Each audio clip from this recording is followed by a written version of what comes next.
Hi y'all. Quick little, I did a hard reset on some of mine, but gardens, but we're gonna start here. I don't know how these watermelons are still growing, but they're still growing. There's still some strawberries here. There's some onions here. I know this needs to be weeded, but, and then there's some sweet potatoes, which we harvested onions and sweet potatoes once, but they seem to be coming back. The peppers are doing absolutely fantastic. They're a little wilty, but I just watered everything. Look at this. Get out of the way, leaf. Look at here. We got bell peppers all over the place. I mean, there's 1, 2, 3, 4, 5, 6 right in that area. And this pepper back over here is a poblano, and it's actually, we thought the thing was dead, but it's actually got some little ones.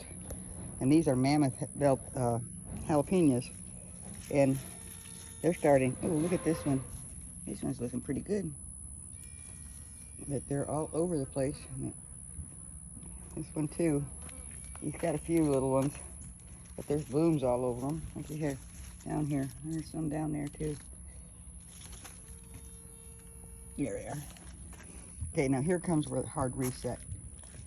This here is a disaster, but you know what? All these things are coming out of here because we gotta get rid of that vine. It keeps growing up the wall. It's a trumpet vine, which is beautiful, but it's growing on, see, we tore some of it down. It just went crazy in these 4 o'clocks. All the lilies and the hibiscus that were in here are all gone, just gone. Well, the lilies, I've got them. But, and this is the Texas sage, which it's, you know, it's autumn. It's starting to die. And this is where there used to be a big rose bush. I know, looks like a grave, doesn't it? And of course the wildflowers are sitting over there, and I moved them over here because I dug all this up. This is the rose. It's starting to come back. I thought I had killed it, but it's the knockout rose that used to be over there. And then, let's see, I took out all the 4 o'clocks, all the glads, all the irises, all the Mexican petunias. Took all them out because this was way too crowded. And these, all of these right here, used to be all up in here. And then these, well, the ones on the ends were here. But these are the little lilies that I took out of that other one over there. And then, we go over here to this maple tree. Go over here, and of course, I mean, everything's starting to look a little sad, but you know, it is autumn. But I took everything, I took a lot of it out. You can't really see what I took out yet, but you can now. All that was glorious lilies. There was a shrimp plant back there. Right there, there was a great big oak leaf hydrangea.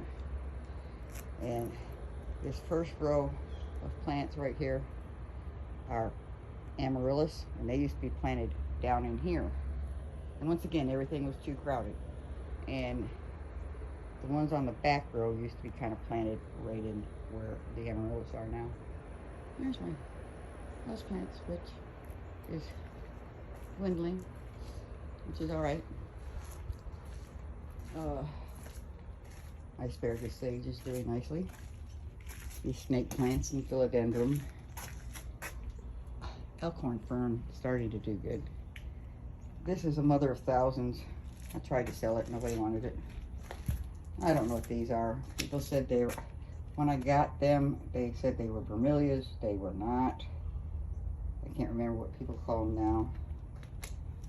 This is the little hibiscus that were out in the yard that were struggling, so I brought them in and put them in a pot. They're doing better. But plumero, it's starting to lose its leaves, which it does every fall and stuff. I may take, it's got 3 branches on it now, and it's getting too big. I may take and cut the 3 branches off. I may try and make some new ones. They're big. And of course the pencil tree cactus I got left because I sold the other one.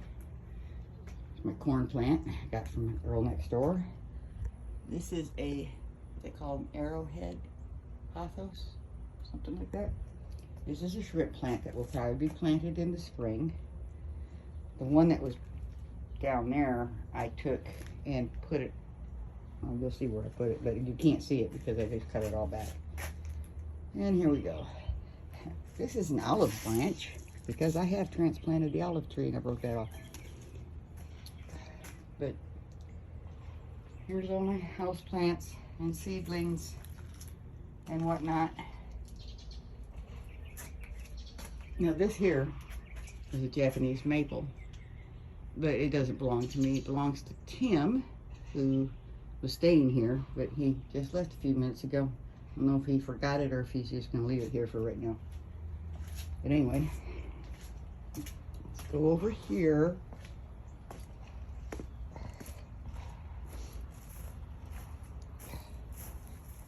Not much gets changed over here. I think this is finally done for the year. I'm not really sure. I don't see any new buds on it. It's the angel trumpet.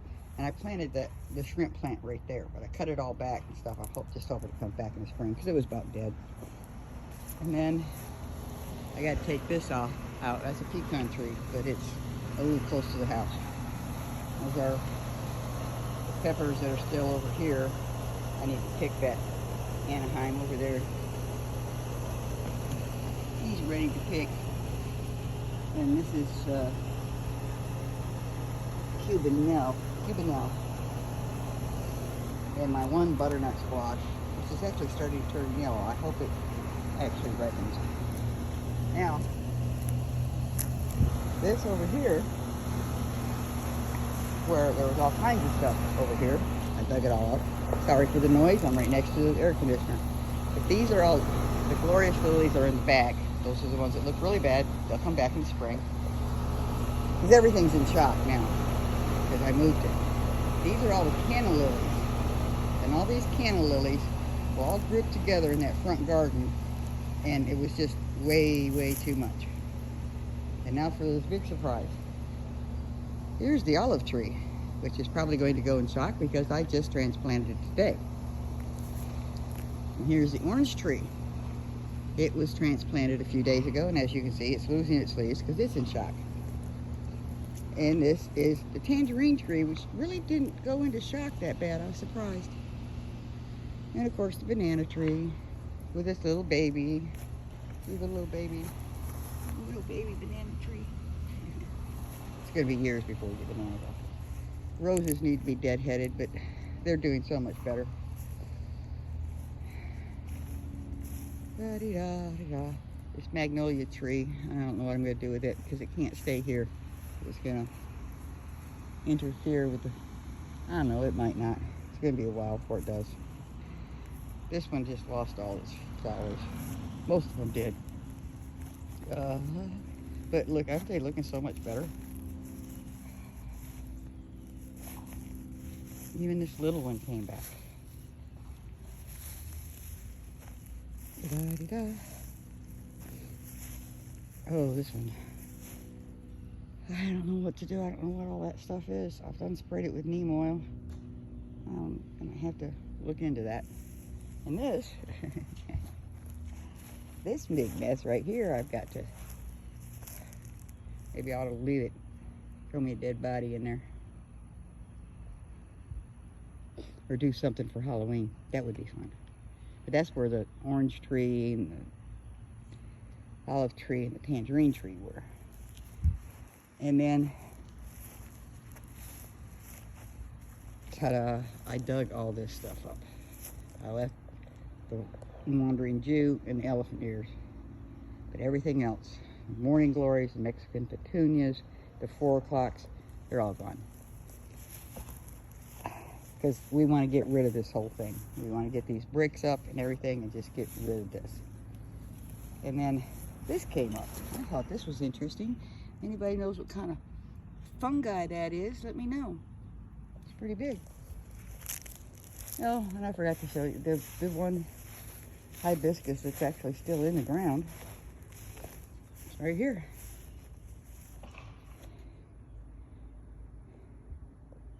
And she's got a bud on her. Looky there. It did have some of that white fungus on it. Looks like there still is some on it. I need to spray it again with neem oil. But that's it, guys. Oh, and right along here, along this sidewalk right here, how it curves and everything comes out of there and curves. That's where all the lilies, the irises, glads, all that stuff is gonna go in the spring. And we'll leave you with a picture of a pretty little Mexican petunia. She pretty.